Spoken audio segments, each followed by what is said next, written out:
Let me start off. So, do some introductions. I'm Stan Parker. This is Luis. Luis, how do you say your last name? Angulo. Angelo. So, Luis Yes. Angelo from University of North Texas. They recently did a migration of Cognos to Power BI. And I was just asking Luis a couple of questions I'd like him to share with our audience. So, Luis, why did you guys decide to migrate from Cognos to Power BI? So to be completely honest with you, Stan, the main reason we moved away from Cognos was price. The pricing of Cognos, besides the fact that it was increasing every year, right? It came to a breaking point that it was too much. Our license, and that's because we're a higher ed institution. IBM, Cognos is not cheap, and that's the main reason we decided to start looking into something else. And as Microsoft, the Microsoft suite of products, is we get it at significantly less than in the higher ed, K to 12 pricing. We get a different pricing than the corporate world, so it was included on our license. So that's why we decided to use something we already have instead of be paying those 200,000 a year that we were paying for Cognos. Because also IBM did not do. I'm sure they did have some kind of discount, but it was not a steep discount like Microsoft is doing us a favor. So we decided to just to migrate to something that we already have the license for. That makes sense. So, what was your most significant migration challenge, both technical or organizational? To be honest with you, adoption was the biggest challenge, as Power BI is a different tool. The users need to understand, although it's a reporting tool, it's still a different tool. User needs to understand that Cognos and Power BI, even though they describe both as a reporting tool, Power BI is more of a dashboarding tool, and Yeah. Cognos is more of a operational reporting tool, which is completely different. And the way we come from the finance world, so we were using it for finance statements, operational reporting, Excel spreadsheet. Power BI is very powerful, but it's also very different. It's not the same. User adoption was the biggest challenge that we had. We had Cognos for more than 15 years. So for them to get something they were already used to, that we were comfortable with, and go with something completely different, that is the results or the output, the results are a little bit different that the Cognos used to give them. It takes them. They're still struggling with that, right? Right. It takes a little getting used to. It takes a little familiarizing with the tool, the way it works. Because in Cognos, you have the prompt pages, select whatever you want, click finish, and then you put the format that you want. You want it in PDF, you want it in Excel, you want it in HTML, and it will display the way you want to see it. Power BI is a little bit more dashboarding. You have the prompts on the front page. Everything is pre-run. It takes a little longer to load, and then you select what you want to see. You select the filters that you want to see. So it took a little getting used to for all the users. The second most challenge was the migration plan. Like I said, 15 years, a mature environment that we've been continuously developing and moving it over to a new tool, and also trying not to use the microwave way of doing things. We don't want to put it in the microwave and put it 30 seconds and you have the popcorn, right? No, Right. it was going to take some time to develop the reports and put them in a good state so they can do what the Cognos report that we're used to, get as similar, as close as possible to the Cognos reports, even though as we didn't use just reporting services or just the Power BI version of it, for us to get the reports that we had into a very similar state, like 90% the same that the Cognos were, we had to actually combine the two methods. We were using reporting services and then we're using the Power BI services on top. So we had to do double development for that. So coming with a migration, a path, setting priorities, which ones they need to get revamped altogether, which ones need to be, which one can be exist being a dashboarding report, and which other ones need to be exactly like the ones they had in Cognos. Because in Cognos, as when you print it out to Excel or PDF, it's exactly the exact same copy, right? When you get an HTML. Power BI is not like that. When you export, most of the time you get the raw data to Excel, and for PDF, forget about PDF. Power BI is not very good at exporting to PDF if you want a picture perfect report. Right. So, are Uh, your users mainly Excel users? Do they take the Cognos report and dump it to Excel, or? 80% of our users are just Excel users. Yeah. They're accountants. So they just want to see their numbers. They want to make sure they get to the data is there. They get to see the statements. They get to see the deposits, the withdrawals, the account numbers. And so 80% of our users are Excel users. And then for the reporting services, did you use the Power BI reporting services? Yes, we did. Is it? I want to hear your honest feedback on that. You probably know the answer. Reporting services hasn't been updated in more than 10 years, man. It's terrible. It needs to go to Microsoft and tell them, like, hey, if you're going to provide this tool or make it accessible for the users, somebody needs to look into that tool. I know they're trying to push users away from reporting services and just go directly into Power BI Yeah. desktop. But if that's something there that is widely available for the users, they need to update it. It's not fun. It was going back 15 years ago in development. It's not Yeah. drag and drop. It's not very intuitive. It takes a little longer. It's a bigger learning curve to do reporting services for sure. Yeah, for sure. So did you do the reporting services on top of the Power BI semantic models? Yes, we Okay. did. All right. So some of it was the output. Like for example, we were talking about PDF and from the prompts. So did you have to do specific forms? Like they had to fit a certain way or Yes, we did. okay. We did. Yeah.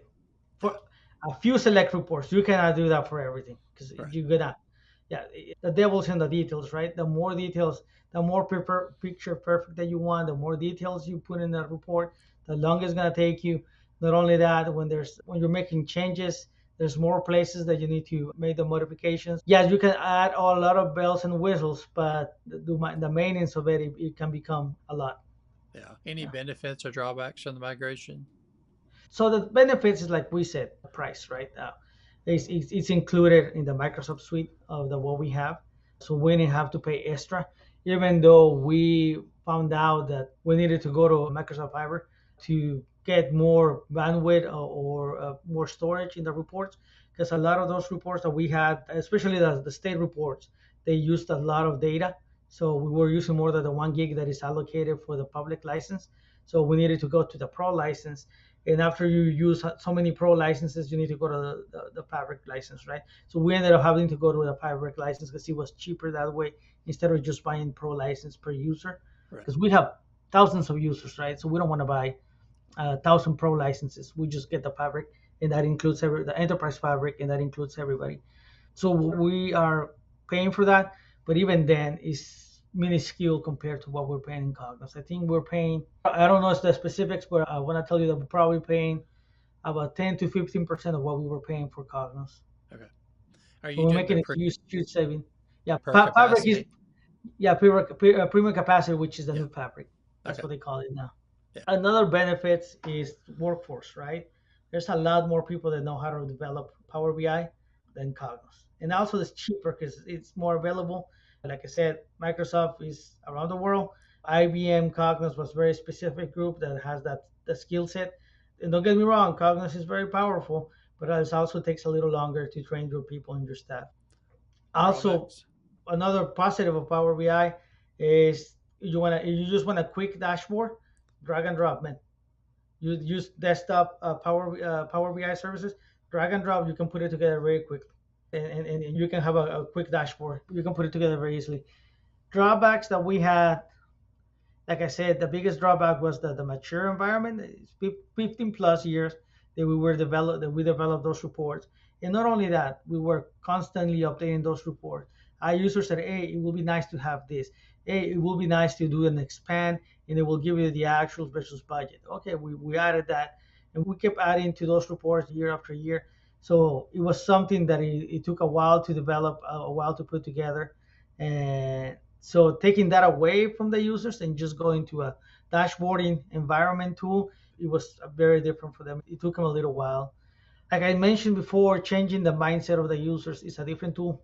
It's a Yeah. reporting tool, but it's a Yeah. different tool. Just because it says report, don't think that it's the same. It's not the same. Yeah. Wouldn't you say Cognos is operational reporting and Power BI is dashboarding Yes, or yeah. analytical? Yeah. That's correct. That's correct. So, at a high level, can you walk us through your migration steps? how you took like your framework or reports and pushed them to Power BI. So the first, I'm gonna give you a very high level Yeah, how we the migration steps, right?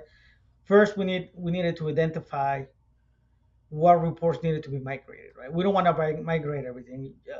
When you're moving from one house to a different house to a new house, yeah, sure, you have everything in your house, but there's some stuff that you really don't want to take to your new house, right? right, What reports are being used, what reports are not being used, which reports can be modified or tweaked so they don't have to be exactly the same that they were in Cognos, which can be more like a dashboard instead of a report. It was identifying those reports, making a list of the mostly used reports, and some of the reports that were not very used. Maybe they were used like 3 or 4 times a year, but they were used by high level executives.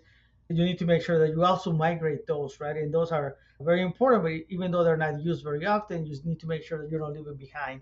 Second part, we try to identify the complexity of the reports. We put them in buckets. This bucket is the very complex reports. Second bucket is the not so complex report or medium, and these are the easy ones, right? You can go either way. You can start with a more complex and then move to the medium complex and then do the easy ones, or you can knock out the easy ones first and then go to not so the medium and then the very complex, or you can do an array of like we're gonna do five complex, five not so complex, and five of the easy ones. So what we end up doing, we spread out the reports between the staff that I have. I have four people that are on the business analytics team that I have. So I divided the reports based on their expertise and what they support, and I spread them apart. So for example, the budget reports were given to the budget person, the actual so AFR reports were given to the controller team person, the hub reports or treasury or procurement reports were given to a different person, right? And then we set up, we're going to work on the complex first, and then we're going to go in some easy ones. And then the second, and the sprints, we divide it by sprints, right? We have sprint 1, 2, 3, and 4. In the second sprint, we're going to have another complex report, some not so complex, and some easy ones. So they don't feel overwhelmed and they can move a little bit faster and they can see progress when they work on those reports. Another thing that we did, I want to say, after identify the reports, like I said, which reports can be just left behind, which are not being used, which reports don't can be a dashboard. We don't need a report for this. It can be a dashboard, and those are very easily put together. Development, you need to, if you think you're gonna take 4 weeks, give yourself 6 weeks because that you never know. You're gonna hit some roadblocks on the way, and there's some reports that you think are gonna be, especially the complex ones, right? You think you have an understanding, you think you have a method, you think you have it figured out, and you come in and then you start hitting some roadblocks or some unforeseen scenarios that you didn't think. So just give yourself some extra cushion there. Data modeling, right? With Cognos, you can do the data modeling a lot. A lot of a framework manager did the modeling for you. You can do it there. So what we ended up doing for Power BI, we did a lot of the modeling in the database itself because we don't like to do modeling in the front end. I don't know about you, but modeling in the front end is usually very finicky. When you make a change, sometimes you don't know how many reports are using the same report. So if you do it at the source level, all the reports are gonna get the update that you're doing. When you do it at the report level, you have to change all the reports, right? All the objects that touch in the report. And then after that, we did internal testing. We had a group, a very specific power user group that said, okay, we have the report ready. We have the report ready for you. Can you please help us out and test the report that is working like it's supposed to be working? We do our initial testing, which is comparing the Cognos report, which it helped a lot because we already had a report that we can compare against, right? So we're comparing that, okay, is the data looks the same? If the parameters look the same, why is that this one is returning 1,000 rows and this one's only returning 5,000 rows? Is it the filtering? Is it something that we're missing on the data model? So when we compare them and they were the same, it's like, all right, we got it. We're doing multiple iterations. It looks good. Give it to the power users, do some internal testing with the power users, and then you release it not to the whole group. We did like UAT testing. Uh, Another more like a pilot group, 50 users that are using the reports very frequently. Here you go. Let us know. Give us feedback, right? And then we will give them a couple of weeks for them to run those reports and give us some feedback. They will come back and give us feedback on the reports. Well, stuff that we miss. We're not perfect. Is, oh, you guys forgot this. You guys were missing this column. That is really helpful for us because it makes us identify what is going to be for the 2 years in dining services. Oh, when we never thought about it. But then we go back and then we add whatever we're missing. When they get involved in the project, they're more likely acceptance is a little bit better for those users that you get involved and for the ones that you don't ask them. And last but not least, production. Right when you put in the reports in production, you're gonna have a different result altogether. It's not the same having in a controlled environment. You only have 5 users or 50 users total.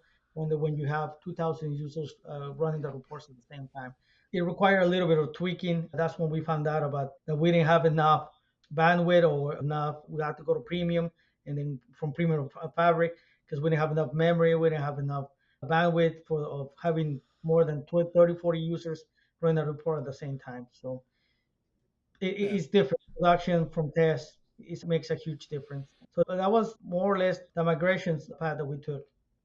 So when you said you did on the back end, did you build a star schema or did you build a reporting database? No, we did star schemas. Okay. We're doing star schemas. All right. There's multiple ways that you can do that, right? You can data modeling has been there forever. You can create Right. views. You can create star schemas. You create in Oracle. We used a lot of MVs, materialized views. So there's different ways that you can go, and you have that flexibility on the back end. I like we are more SQL developers than we are reporting services people. So we Right. did a lot of it on the back end, Makes just sense. because we have a better understanding of how it works.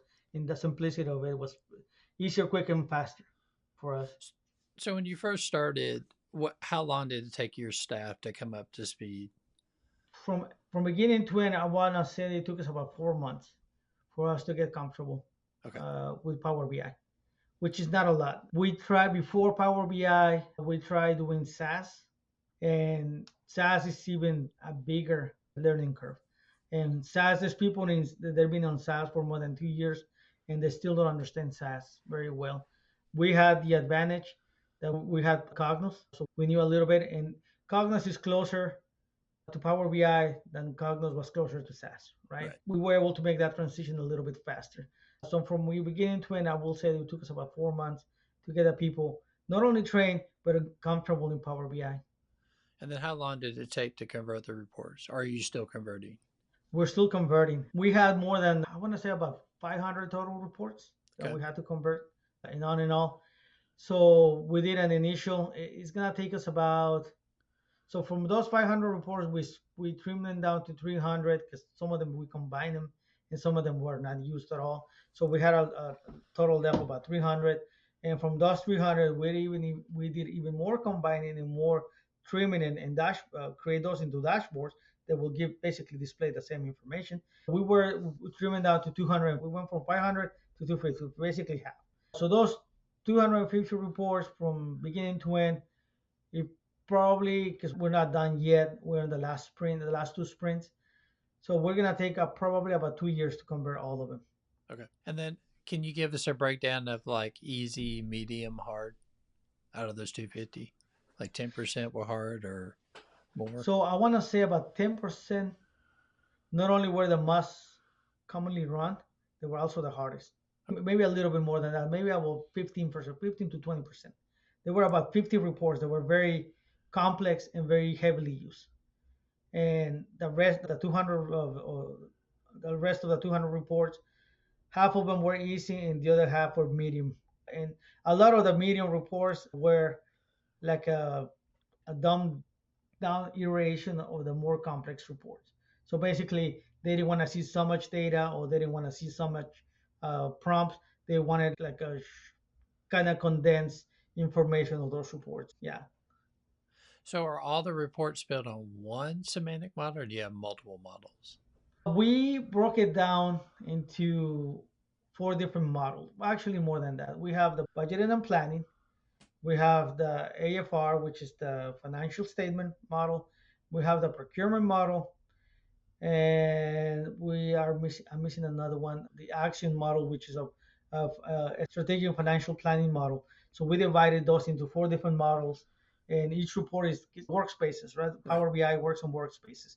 Each workspace has access to a different model that they're using, just because it makes it faster. Right. They don't have to go to different models within that workspace. So, insights, what would you do differently given your current knowledge? If you knew what you knew today, would you do anything differently or would you go down the same path?